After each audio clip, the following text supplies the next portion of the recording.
Ngayong taong 2024, hindi biro ang ating mga nasaksihang pangyayari sa buhay ng ating mga kababayan mula sa pagiging biktima ng pagmamaltrato hanggang sa mga karumal-dumal na uri ng pagpatay.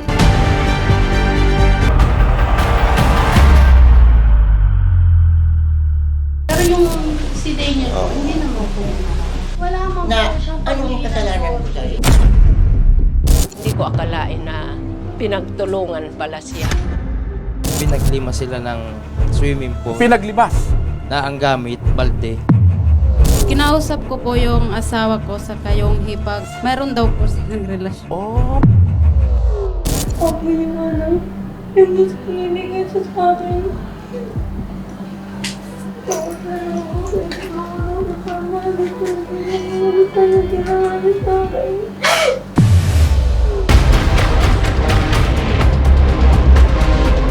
Dahil sa mga inaapi, ang Ako Bicol Tabang Ora mismo ay nagpapatuloy na magbibigay pag-asa at nararapat na pag-aksyon para sa ating mga kababayang walang kakayanang ipaglaban ang kanilang mga sarili. Kaya naman, bago matapos ang taong ito, ating balikan ang ilan sa mga reklamong ating ora mismong inaksyonan.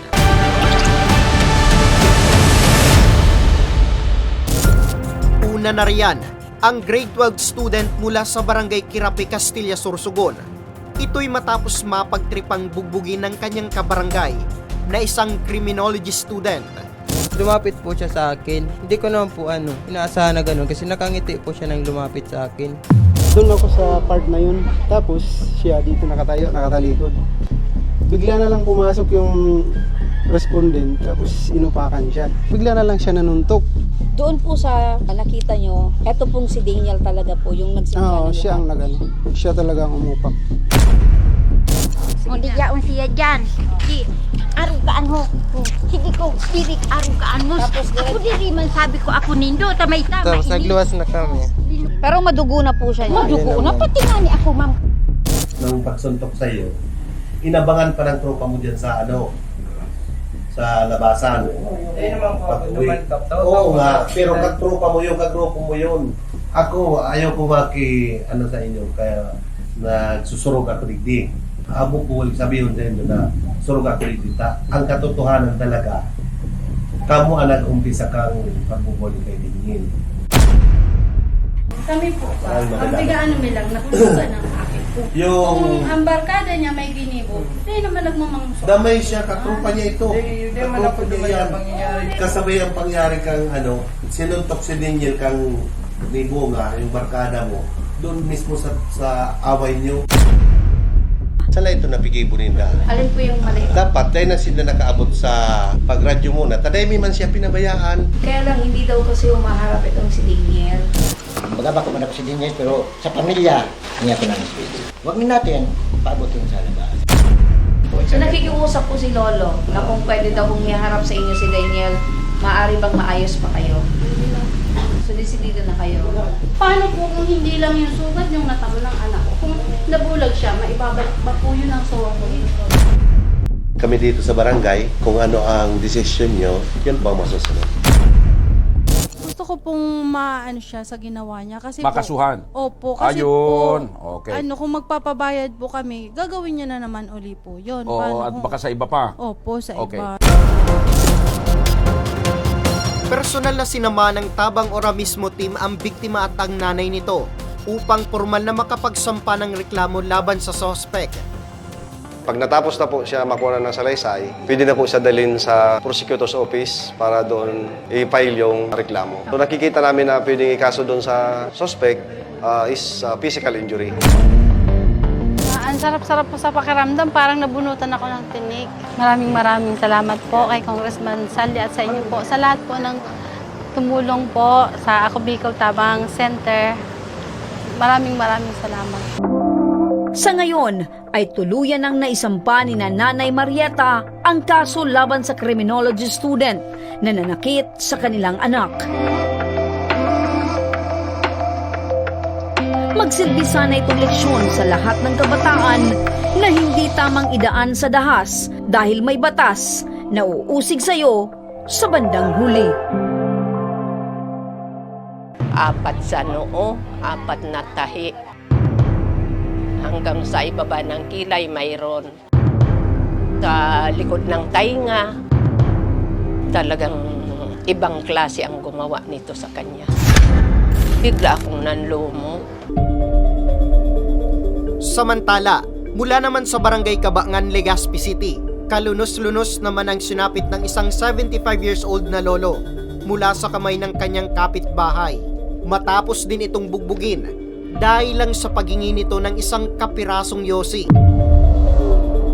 Ayon sa pamilya ng biktima, ay nadala pa nila si Lolo Santos sa ospital. Subalit makalipas lang ang 1 linggo, ay binawian rin siya ng buhay dahil na rin sa tindi ng kanyang mga sugat na natamo.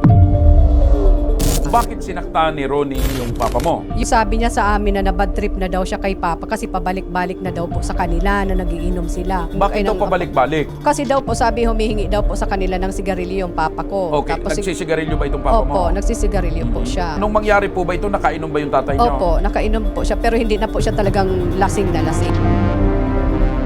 Ngayon, nanay, ano ang gusto niyong mangyari? Magkaroon po ng hustisya na ginawa nila sa father ko.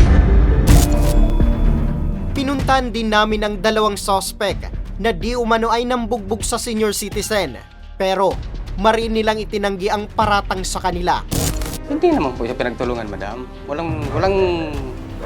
Wala sa kanyang sinasabi nila na may bumugbog sa kanya, may pumalo. Wala. Kung sinaktan ko yung matanda, hindi. Duman po yung tatay nila, humingi sa akin ng sigarilyo. Sabi ko, mamaya na, kasi may nagutos pa kami bumili. Umalis siya, hindi nakahintay, sabi ko nga maghintay. Tapos mamaya-maya, bumalik siya, yun na yung bumato siya. Yung tinamaan nga yung kainuman ko dito sa likod. Sa sobrang inis ko, nasipa ko siya. Dito po sa likod. Sa likod. Opo. Kaya siya natumba, nagkatama siya dito. Nawala na rin ako na sobrang galit ko na rin naasar na ako nainis na ako. Pero hindi pa po ako madam lasing. Alam ko ginagawa ko. May nakikita sa kanya, 2 beses nahulog dyan. Catwalk. Dito siya madam natumba. Dito siya, tapos doon siya nahulog sa metro na yun. Tinulong ako pang binuhat ko pa. Saka sasaktan ko. Hindi ko wala naman ang pampalo. Ngunit isang witness ang lumutang at nagpatunay na binugbog talaga ng 2 suspect ang biktima. Tapos, Nada pa. handa ka ba kuya na mag-witness para makakuha ng hustisya yung ama ni Nanay Celeste? Ngayon, marami ang kulmi sila.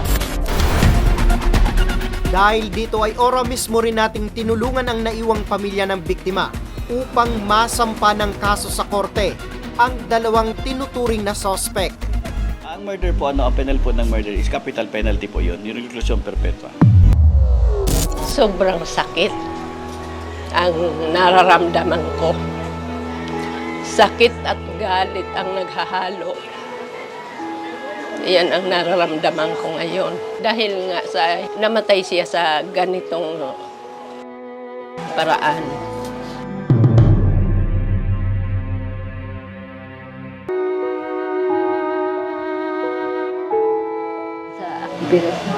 Maraming salamat po sa inyo sa pag-ano nindo sa muya. Sobrang pagsupano po nindo sa muya pagtabang hanggang sa mga katawan ng justisya.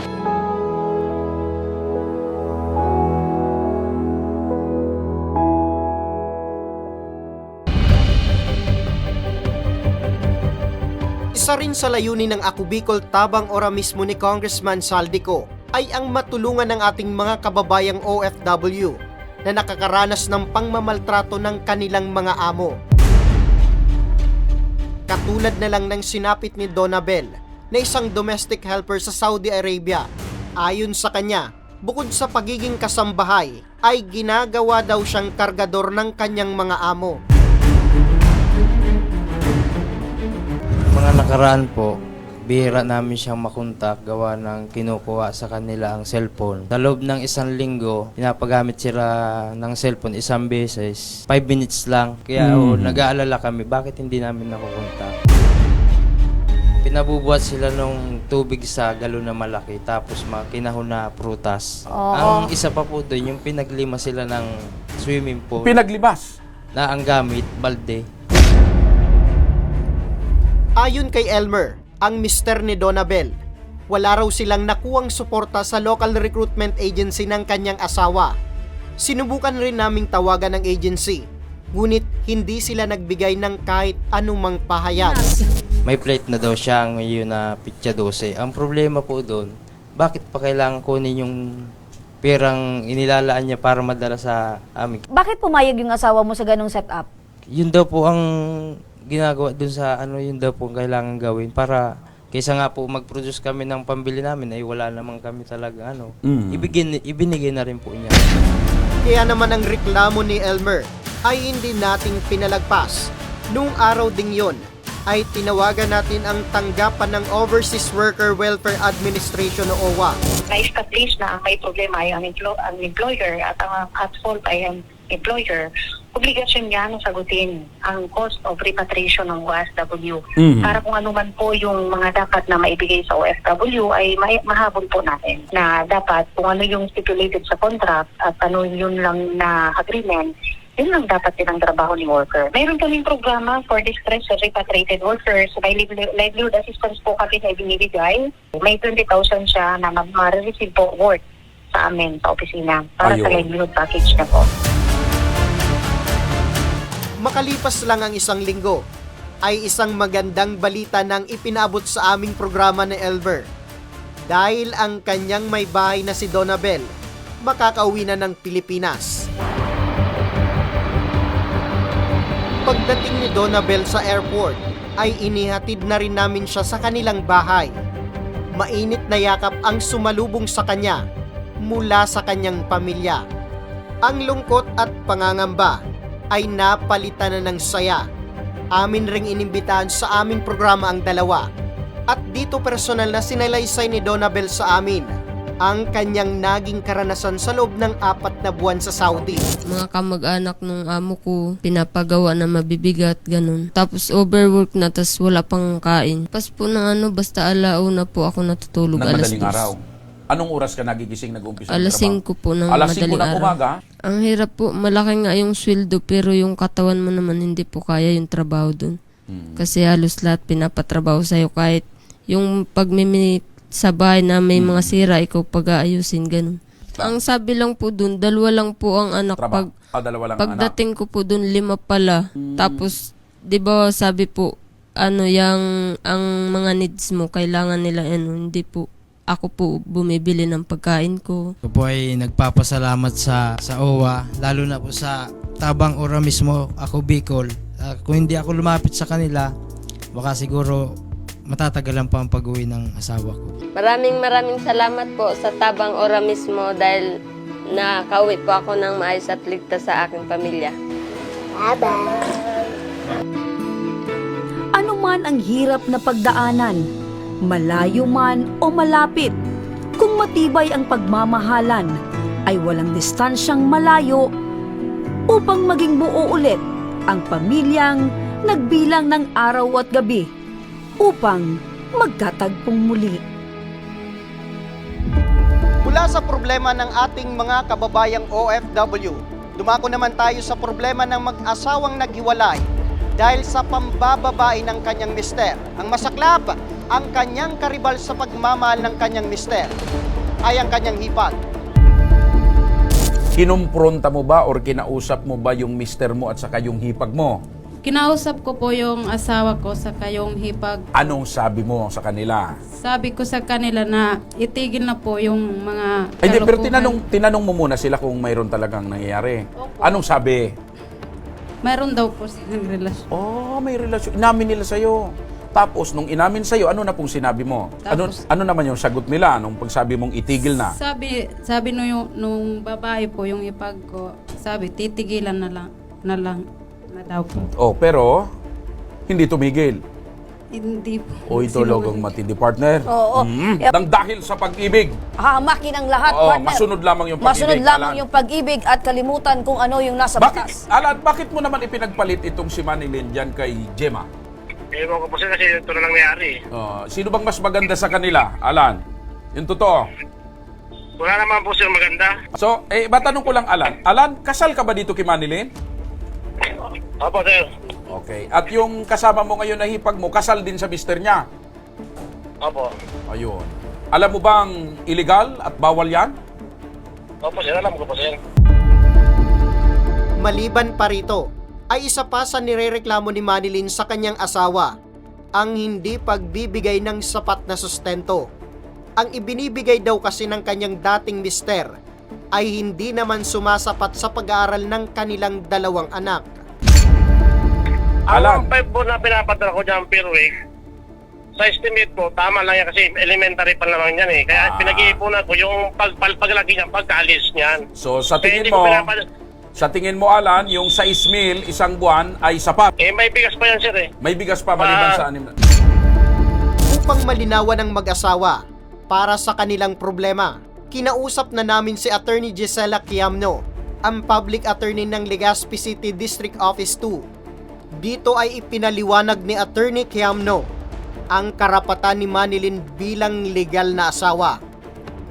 Based po doon sa ninarate niyo po sa akin na mga facts is clearly violation po yan ng batas. Opo. Then specifically, pwede po yun pumasok sa RA 9262, yung Violation Against Women and Their Children Act. And also, kung another case is sa concubinage under the revised penal code. Opo. So, bali dalawa po ang violation. Ano po ang Kaso po. ano po ang kaparusahan sa ganyang mga kaso, attorney? Definitely, may kasama po yan na imprisonment sa 9262 and also sa concubinage. And hindi lang po yung si Alan ang pwedeng kasuhan ni ma'am, kundi pwede po niyang madamay yung hipag niya sa kaso.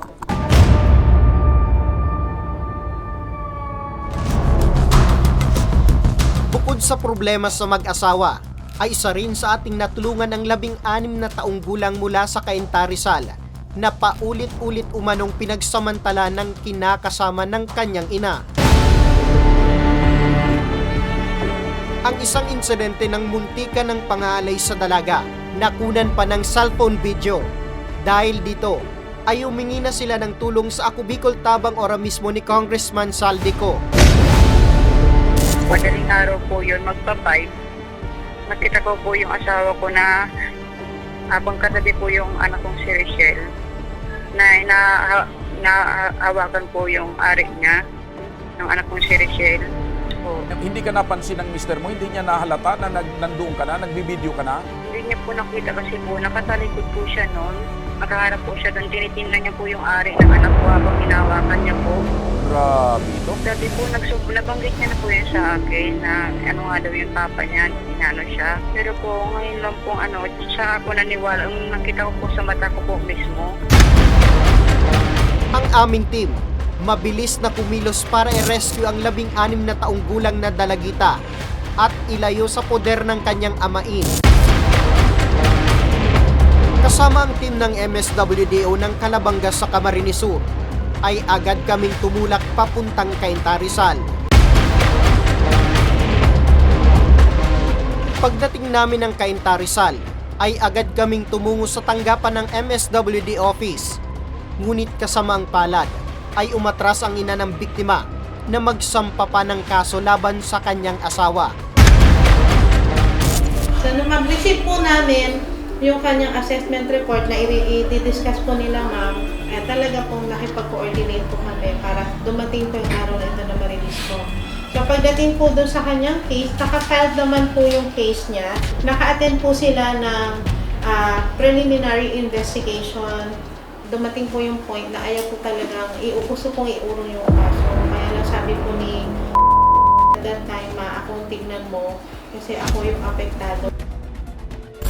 Si ma'am, doon po siya nakasite, doon sa father po ni doon po siya umaten. So, yun po yung pinaka-ano po namin, alam niyo naman yan, social welfare office, ang tinitingnan po namin is talaga yung kapakanan po ng bata.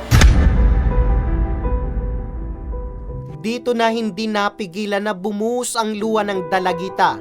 Salip na siya ang ipagtanggol ng kanyang ina, ay mas pinili nitong iatras ang kaso at hindi na sumama pauwi ng Bicol kasama ang kanyang anak.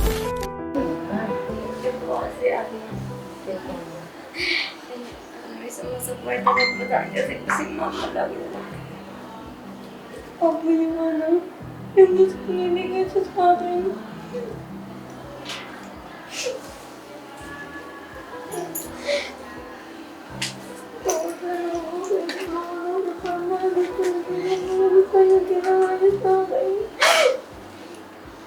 Gusto ko sana marinig, ma'am, ni kung kailan kayo susunod doon. Para maramdaman niya po, ma'am, yung alaga po at kaninga ng isang ina na siya po ay sinusuportahan yung kasama ng mga kapatid niya. May isa ka pang anak na babae. Huwag na po natin paabutin. Nalalaki po yung anak ninyong isang hawak po ninyo ngayon na maaabuso pa rin. Ayaw po na tama, gusto niyo tama na sa akin. Kaya po siya nagsalita dahil ayaw niya nang maulit. Hindi niya na rin kaya yung ginagawa sa kanya. Minabuti rin ng aming team na puntahan ng guro ng biktima kung saan kasalukuyang nag-aaral ito. Ito'y para kunin ang mga dokumento upang mas mapadali ang paglipat ng biktima sa bago nitong eskwelahan sa Bicol. Okay na po lahat ng requirements niya. Nandito na po yung kanyang good moral and then yung card niya po for transfer na po talaga. Matapos na ma-rescue ang dalagita, ay agad naman kaming tumulak pabalik ng Bicol. Hindi na rin napigilan ng tiyuhi ng biktima na ilabas ang kanyang galit sa kanyang bayaw at desidido itong sampa ng kaso upang mabigyan ng hustisya ang nangyari sa kanyang pamangkin. Siyempre yung galit, di maiwasan eh. Kasi dugo ko yung naandalaytay din sa pamangkin ko eh. Desidido po kami. Siguro kung ayaw ng asawa kami, gustong-gusto namin sampa. Nagpaabot rin ng tulong ang Ako Bicol Party List sa pag-aaral ng biktima. Kung siya ay papasok ng pag-aaral at siya ay magtra-transfer na dito, so bibigay din natin yung educational assistance sa bata. Kung ano pang pwedeng maibigay na tulong para sa bata na nasa programa natin, mga naserbisyo natin, ibibigay natin yan para yung trauma naman ng bata sa nangyari sa kanya, makakatulong yun na mayroon palang Ako Bicol Party List na tumutulong, mayroong LGU ng bayan ng Kalabangan na tumutulong, mayroong Ako Bicol Tabang Ora mismo at marami pang tao na pwedeng tumulong sa kanya para maibsan yung bigat na nararamdaman ng bata. Sa Ako Bicol Party List, kay Congressman Saldi po, kay Congressman Dumalong po. Thank you so much po. Panawagan ng otoridad na laging bantayan at patnubayan ang kanilang mga anak. Mas mabuti rin na ipaunawa sa kanila ang mga bagay-bagay upang hindi maabuso ng mapang-abusong tao. Kung sakali man na mabiktima nito, ay agad na ipaabot sa kaalaman ng otoridad upang mabigyan ng nararapat na aksyon. Sa pangunguna ni Congressman Zaldico, ang Ako Bicol Tabang Ora mismo ay laging bukas at tandang tumugon sa lahat ng nangangailangan ng tulong pagdating sa problemang legal. Magpadala lang ng mensahe sa aming social media account o kaya naman personal na pumunta sa aming tanggapan sa Embarcadero de Legazpi sa Legazpi City.